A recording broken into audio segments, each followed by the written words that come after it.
We are what we repeatedly do. Excellence, then, is not an act, but a habit. Aristotle. Now, everybody loves saying that New Year's resolutions are fake, arbitrary, a joke we repeatedly make every January while secretly deep down hoping something will stick and something will change. Because we all want permission to begin again.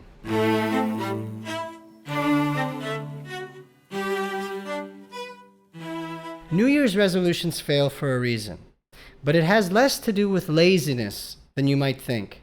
They fail because people confuse intention with infrastructure. Now, what the hell do I mean by this?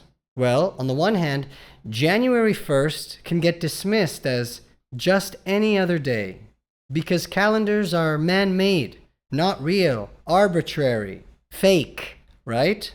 Yet humans built civilization by marking time.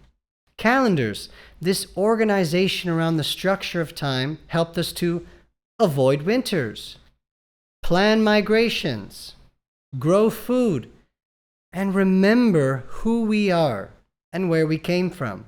Tradition became memory, and memory became progress.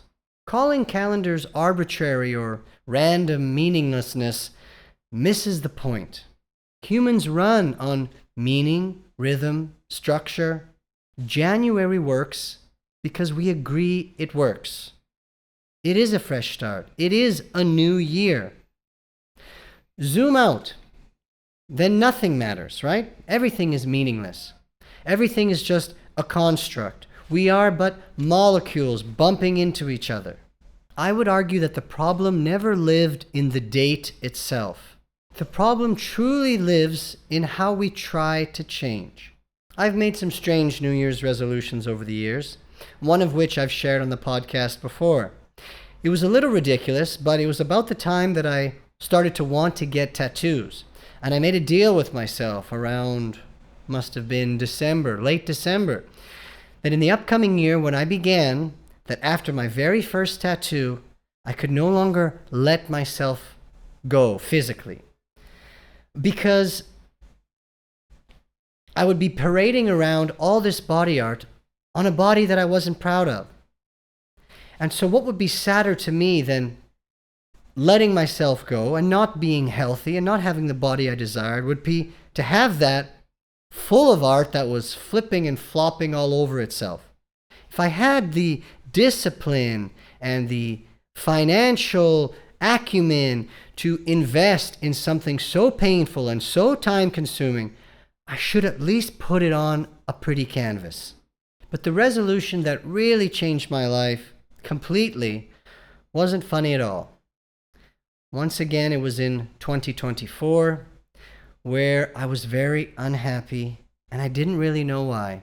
I thought I had everything, and everything seemed right, but everything felt wrong. And I made a resolution to be happier. Now, of course, that's not enough. But how would I become happier? I wasn't sure, but I knew that nothing in my life at that moment was bringing me happiness. So I made some changes. Maybe too many changes, but then again, I'm a drastic guy. I'm a big risk taker. And by the end of 2024, I had ended my relationship, a beautiful relationship with a good person. I had left my apartment, an amazing apartment by the beach. I had changed cities. I had moved from a calm, safe, quiet, peaceful, wonderful, paradise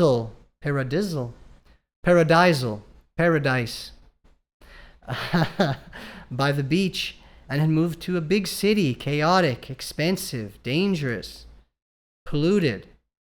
And yet, 2025, although I've still had my moments, I've had my periods, I feel that I am happier. And now, beginning 2026, my life is completely different. Now let's go back to my resolution. Be happier. Which sounds noble, but it kind of cracks under any sort of pressure. Because happiness functions more as a direction, right? But not as a behavior. Your behavior is what actually changes the dial, where you're aiming.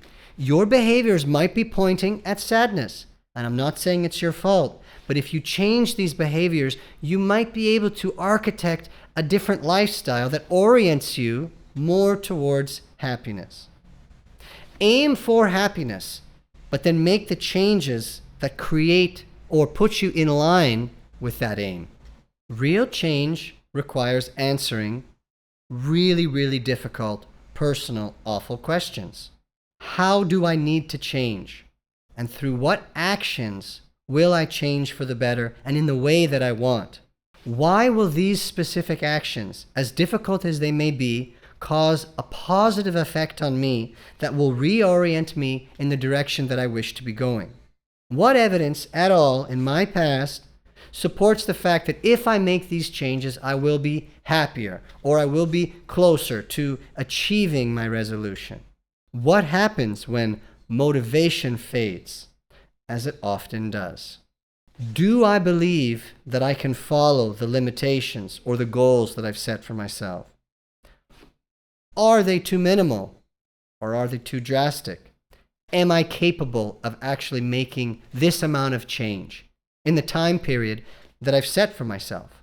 Now, people like to stay vague because specificity requires trade-offs, commitment, proof, discipline, hard work, accountability. Vague goals protect your current identity. And remember that amidst the changes that you are trying to make, your defaults will often want to be the drivers of your behavior. Now, what the hell do I mean by this? Humans, you, I, me, we have a tendency to drift back to our baseline unless we make a conscious effort to interrupt the pattern. Resolutions work when they redefine your defaults instead of when they require grand heroics. The first is extremely difficult, but can be sustainable. The second, no. And these ideas, I believe, show up everywhere. At the gym, especially in January, people are chasing intensity over consistency, whereas you really should be chasing consistency. If your resolution is to go to the gym more, if your resolution is go to the gym harder than you're already going, okay, that's a different story. But if you're not going, you should really just be after the consistency. In careers, and I'm guilty of this, people chase grand reinvention of themselves vocationally instead of slow but steady, gradual skill accumulation, which will lead to new prospects, better prospects, more prospects aligned with what you want.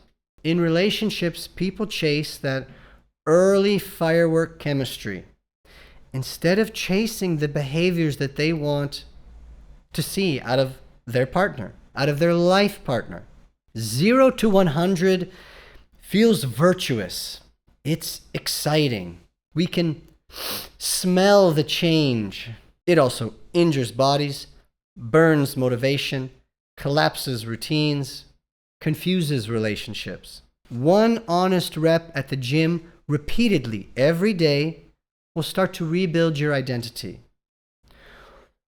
One message daily to a lost friendship might begin to rekindle that relationship. And 1 hour of focused writing every day over the course of a month or a few months writes your book. Progress compounds. Slowly, but steadfastly. So what behavior would make your goal inevitable if repeated long enough? Which of your default settings seem to be continually pulling you back?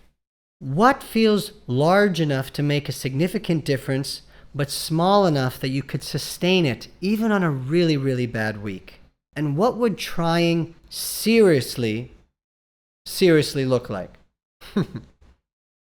Seriously.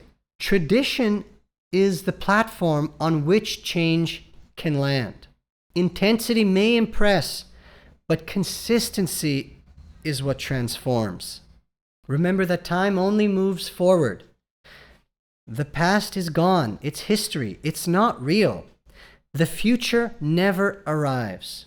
Your agency to make change, to do anything, to behave differently, will only ever exist today. Tomorrow will not become today. Today remains today. That is just an idea. Everything that you think could be then is actually now. Everything that was is only now. This is all there is. You cannot change what has been done, and you cannot write in stone what will be done. Now, this episode is being released tomorrow, Sunday, January 4th, 2026. But it carries zero penalty if you want to start today, or tomorrow, or in a month. Starting late changes nothing. Starting slowly, but starting can change everything. Let January focus your attention. Let February test your systems. Let March reveal the truth. And April to speak back with your confirmations. That got a little woo-woo, but really just get going. And pick actions with boundaries. I will do this for at least 3 months. Here is the one behavior that I'm going to work on. Focused efforts, results tracking, quantifiable objective markers, while giving yourself permission to walk away if it's contrary to your values, if it's painful, if you know deep down that this just isn't for you. But pat yourself on the back because you tried. Here's the hard lesson learned for me. Avoid waiting for certainty. Certainty follows movement, not the other way around. I delayed starting this podcast because, I can't think of a good enough name, or what should the branding colors be, or maybe I should buy some better clothes or get a haircut. Well, as you can probably have guessed, that could go on indefinitely, infinitely. Just go. Get started. Get moving. Then you'll see what's certainty or uncertainty. There are no certainties in waiting around for certainty to reveal itself. Sometimes you need to take a good night's sleep or take a week. But also, sometimes nothing is ever going to reveal itself. You just have to jump. Marcus Aurelius wrote that clarity comes from action, not endless deliberation. William James wrote something to the effect that waiting to feel ready keeps people frozen. Movement creates meaning. First we act, and then we make room to believe. Carl Jung wrote something directly for my silly brain. You can overthink yourself into paralysis. Life is understood backward, but it is lived forward. And the living must come first. We must constantly step into uncertainty, and that will reveal what can be learned afterward. We, as human beings, discover ourselves through our engagement with the world, not by standing still and waiting for clarity, epiphany to arrive. That's why resolutions fail when they stay abstract, and that's why they succeed when they force motion. All right, builders, see you every Sunday. And remember that growth equals choosing repeatable actions over perfect intentions. Brick by brick, we'll get there. Valeu!